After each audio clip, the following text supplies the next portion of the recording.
Hello, welcome back to my channel. In this video, I wanted to share our birth plan with you because we are having a planned C-section, an elective C-section, and it's actually next week when I will be 37 weeks pregnant, although that is considered full term. So I wanted to kind of go through why we are having a C-section. I am an open book, so I'm happy to talk about it.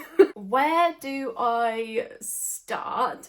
I have been terrified of childbirth since I was 7 years old. I know you might be thinking, how on earth could you have known what childbirth was at 7? I have already done a video on this, so I will link it in the description box below. But long story short is I witnessed the start of what ended up being a traumatic birth, and I was blamed for that premature birth, and I was only 7 years old. So for a 7-year-old, it was a pretty traumatic experience, especially then being blamed for it, even though it wasn't my fault, and I know that now. But I am also diagnosed with OCD, and I have been since I was 18. I'm now on the waiting list for an ADHD assessment. I think this is my 2nd year on the waiting list. But with the OCD, I live my day by plans, routine and details, and just having control over pretty much everything. So not being able to have control over having a vaginal birth, like not knowing the day, not knowing the time, where my waters will break, if they'll need to be broken for me, like there was just too many things that I could not have control on because there was so many different scenarios that could happen, if you know what I mean. When I was like a teenager, I used to tell myself that if I got pregnant and I couldn't have a C-section, that I would terminate the pregnancy. And that was how extreme my fear was at that point. Now that I am 29 years old, turning 30 this year, the big 30, I would say it's not to that extreme. James has been very, very supportive of me deciding how I want to birth our baby. When I had my first midwife appointment, the first thing, and I kid you not, the first thing I said was, I need a planned C-section. I can't do a vaginal birth. And she asked me why, I explained why, and she said that I would have to wait until I'd had my 20-week scan, because sometimes in a 20-week scan they can spot things where they're like, oh, you're going to be having a C-section anyway. But if the 20-week scan was all good and there was no medical reason to have a C-section, which there wasn't, then you would be referred to birthing choices. But that wasn't until like 30 weeks pregnant. That's when you'd be referred to birthing choices. It's then like a 2-step process. So the first thing is you have a phone call with a midwife, and that midwife goes through your reason for wanting a planned C-section, the risks, and then they refer you for the 2nd step, which is to have a face-to-face appointment with an obstetrician. And they go through the risks again in more detail and just generally like the logistics of how the day would go, and then you just wait for the date and the time that you're going to have your C-section. And I think they usually do it between 39 weeks and 40 weeks pregnant. However, we are going to be having ours at 37 weeks, and that is actually because of something that happened when I turned 32 weeks pregnant. Bear with me for a second on that. I had a ton of people telling me like, Chelsea, you can't always have control over everything, and Chelsea, do you even understand like how this is major surgery and how much pain you're going to be in after, the recovery process is long. Yes, I know. My mum had a C-section with me because I was breech. I am fully aware of how painful it was for her, how long the recovery process was for her.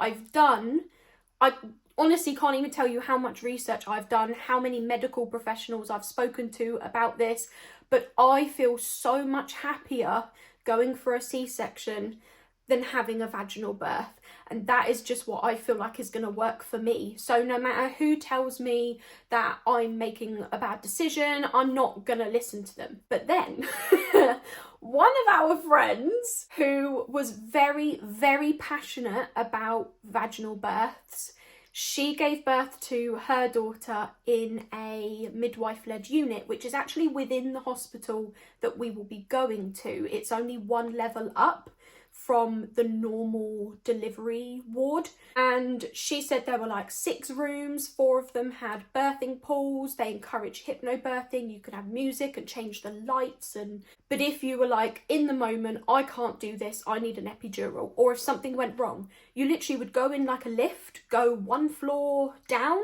and then you've got everything you need there for like epidural C-section. You're just on like a normal hospital ward.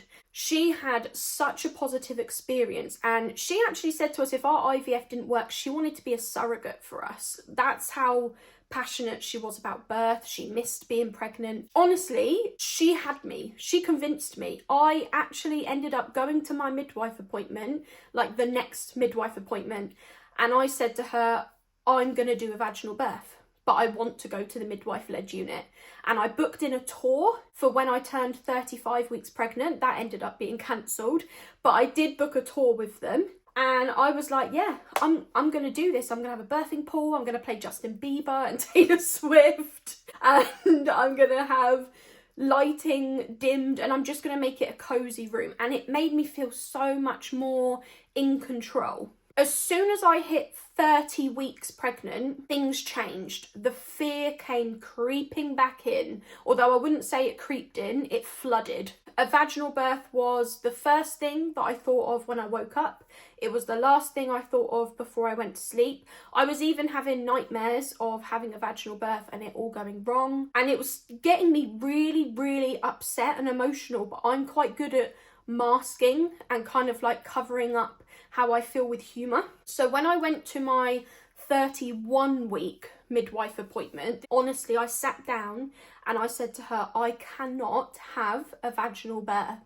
And I literally broke down in tears. There are literally tears in my eyes right now. The thought of a vaginal birth,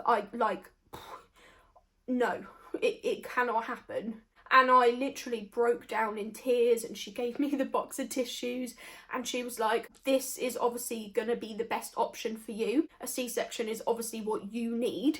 So I will do the referral to Birthing Choices. My waters broke early at 32 weeks and 2 days pregnant. Premature, that is way too early, and I have done a video on this, so I will link that in the description box below as well. I ended up having to go straight to the hospital because obviously my waters broke early, that's not good, and I was admitted for over 48 hours. I think it was like 56 hours. I was in the hospital for 2 nights. That's what I'm trying to say. And it was because within the first 48 hours, you can get an infection if the baby hasn't come yet. And they were putting me on antibiotics to make sure that I didn't get an infection. And we were kind of just monitoring the baby to see if she was going to come. Guess what? She didn't.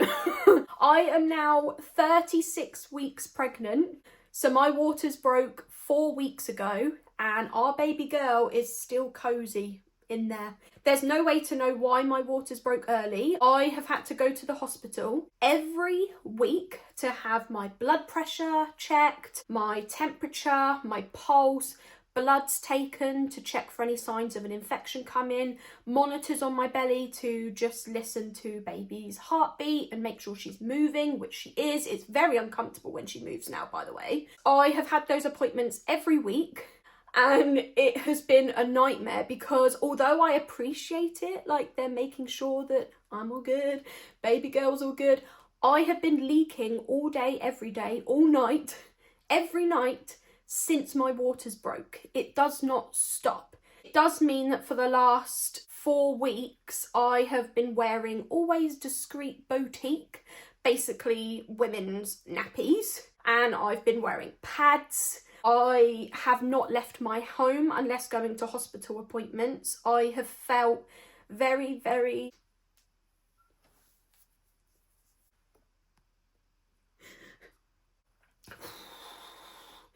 Oh my gosh, what's going on? So for the last 4 weeks, I haven't... Come on, Chelsea, sort yourself out. I haven't felt like myself. I have been isolating myself inside the home and only leaving to go to hospital appointments because I have felt disgusting, like feeling fluid coming out of me and having to wear these nappies and not being able to wear just normal women's underwear, like thongs. I'm a thong girly.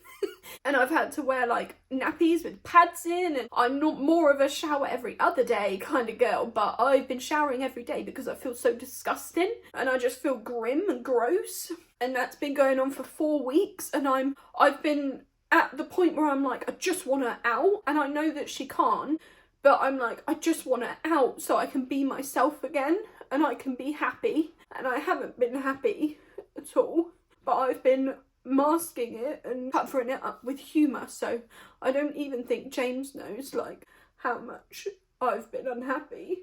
Anyway, I wasn't expecting to get upset, but I think it's because I've been holding it in for 4 weeks. It just needed to come out, so apologies for that.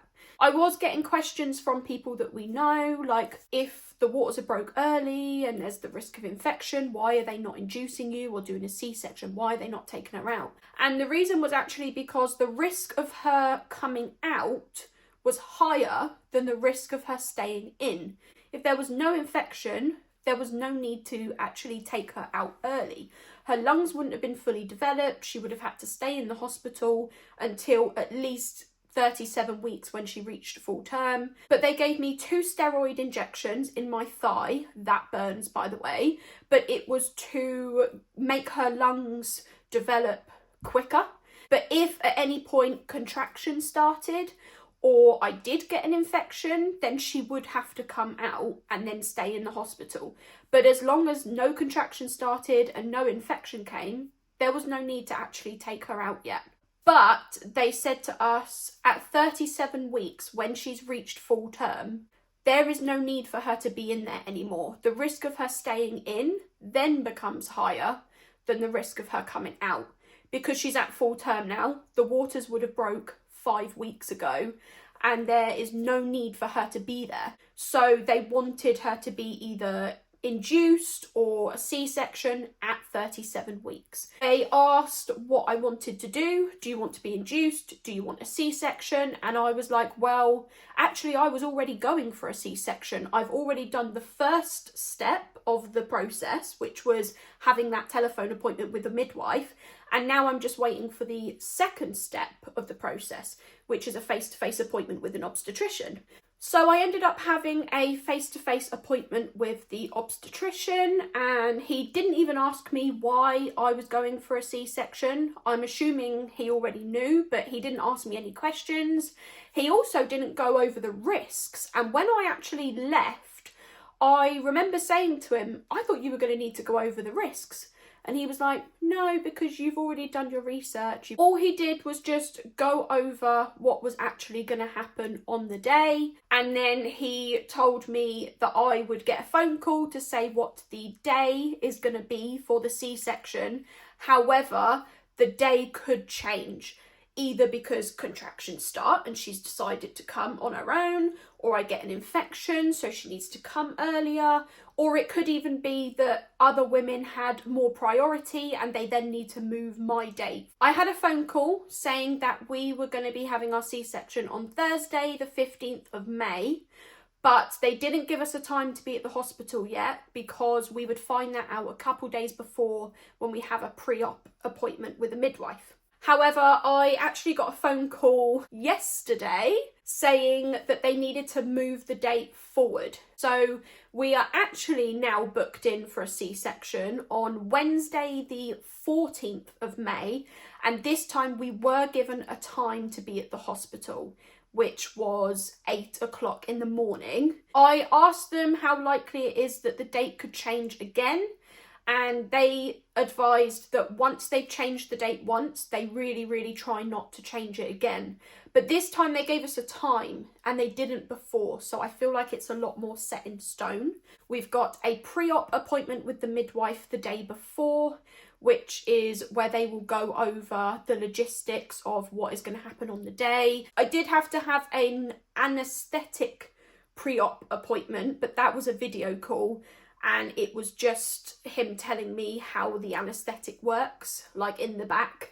So that is the reason why we are having a C-section. And as for our birthing choices, as in like having the drapes down, things like that, they have a speaker and they said that we can play music. But I don't think we're going to do that because I would want to play like Justin Bieber and Taylor Swift. And James is like, I don't want our baby girl being born to Beauty and a Beat or something. But there are actually a few songs that he likes of Justin Bieber's. Or she'd end up being born to Love Story. Oh, that'd actually be so cute. That'd be so adorable. No, I don't think we are going to play any music, but we have asked if they can drop the drapes when they pull her out. I am very much looking forward to that. I have also asked for them to clean her down, like towel her down before they give her to me for skin on skin. I know there are many women that are probably not bothered about their baby being all gunky, but I don't want her to be all gunky. I want her to be cleaned down and toweled down before she's put on me. But other than that, I don't think I had any other choices of how I wanted things to go. It was just drapes being dropped and her being cleaned before we have skin on skin contact. That is our birth plan, and that is the end of the video. Thank you for watching. I will see you in the next one. Bye.